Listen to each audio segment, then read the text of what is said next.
Super સિક્સમાં હવે ઉઠી રહ્યો છે એક સવાલ કે માછલીની દવામાં કેટલો દમ। અસ્થમાના દર્દીઓ માટે આમ તો કોઈ કાયમી ઇલાજ નથી, પરંતુ છેલ્લા કેટલાક વર્ષોથી માછલીની દવા લેવાથી દમમાં રાહત રહેતી હોવાનો દાવો દર્દીઓ કરે છે।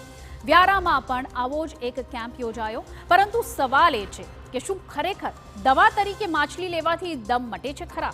આ દવામાં આખરે કેટલો છે દમ?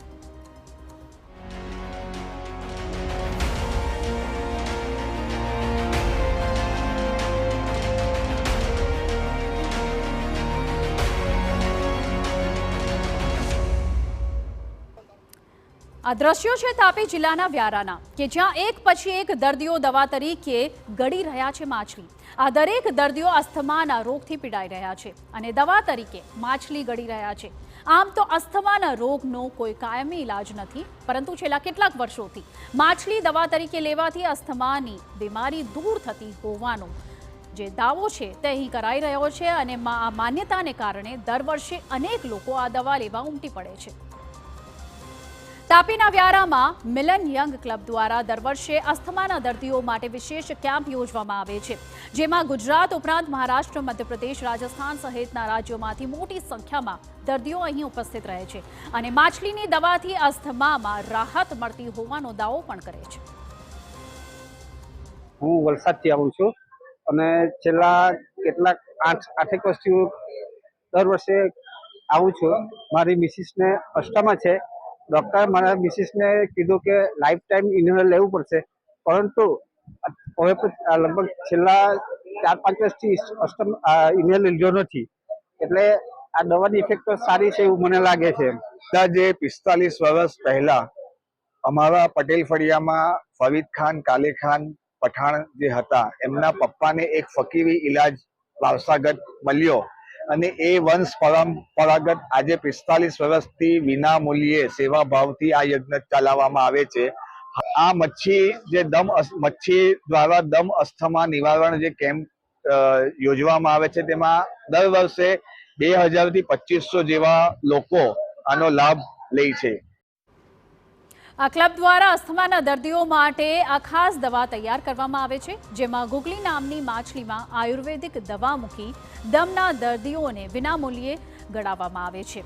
આ કેમ્પમાં મોટી સંખ્યામાં બીમારીથી પીડાતા દર્દીઓ વહેલી સવારથી જ ઉપસ્થિત રહી માછલી વડે દવા લે છે। ખુદ વ્યારાના ધારાસભ્ય મોહન કોંકણી પણ સારવારની આ પદ્ધતિને સમર્થન આપી રહ્યા છે। દમ અને અસ્થમા માટે જે દવા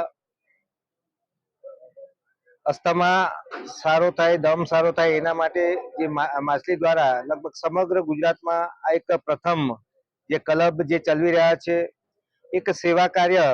આ ક્લબ ખૂબ સારી રીતે લોકોને ફ્રીમાં અને આ અસ્થમા માટે દવાનું જે આયોજન કર્યું છે, દર વર્ષે ખૂબ સારી મોટી સંખ્યા થાય છે અને ખાસ કરીને સમગ્ર ગુજરાતમાં અને દેશમાં કદાચ આ પ્રથમ અને બીજું ક્લબ જે હશે કે અસ્થમા માટે જે દવા આપી રહ્યું છે। માછલી દ્વારા દમના દર્દીઓને રાહત મળતી હોવાના અથવા તો રોગ મટવાના દાવા કરવામાં આવે છે અને દર વર્ષે હૈદરાબાદના નામપલ્લી અને વ્યારામાં આ કેમ્પ યોજવામાં આવે છે અને આ કેમ્પમાં દવા લેવા માટે હજારો લોકો ઉમટી પડે છે। જો કે માછલીની દવા લેવાથી દમનો રોગ મટે છે કે કેમ તેની પુષ્ટિ મેડિકલ સાયન્સે હજુ સુધી નથી કરી, પરંતુ સવાલ એ છે કે શું ખરેખર માછલીની દવા લેવાથી રાહત મળે છે? માછલીની દવાથી દમ મટતો હોવાના દાવામાં કેટલો દમ છે? આ મેડિકલ સાયન્સની દ્રષ્ટિએ જોઈએ તો આ વસ્તુને કઈ રીતે શક્ય બને એવું અમે માનતા નથી અને પોસિબિલિટી એવી છે કે મેડિકલ સાયન્સ ઓલવેઝ ટેકનોલોજી ઉપર આધારિત સાયન્સ છે।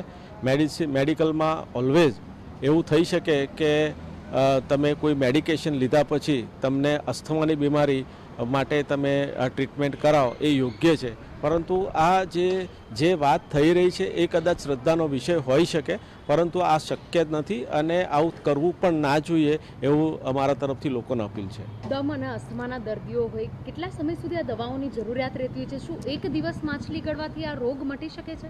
તમે ક્રિટિકલ એક સર્વે કરવામાં આવે તો દમ અને અસ્થમાના લોટ્સ ઓફ દર્દી છે જેને વિન્ટરના સિઝનમાં એમના અસ્થમાના રોગથી વધારે પીડાતા હોય છે. દર વિન્ટરમાં એ લોકોની મેડિકેશન્સમાં હંમેશા ક્યાંક ને ક્યાંક ચેન્જ આવતો હોય છે. અસ્થમાના દર્દી ક્યારેય એવું બની જ ના શકે કે એ 15 દિવસ માટે એમની ટ્રીટમેન્ટ હોય કે મહિના માટે ટ્રીટમેન્ટ હોય. અસ્થમાના દર્દીનું જે ટ્રીટમેન્ટ પોર્શન છે એ ખૂબ જ લાંબુ હોય છે, એટલે એક જ દિવસ માછલી ગળવાથી ટ્રીટમેન્ટ શક્ય બને અને પેશન્ટ સારું થઈ જાય એવું માનતો નથી.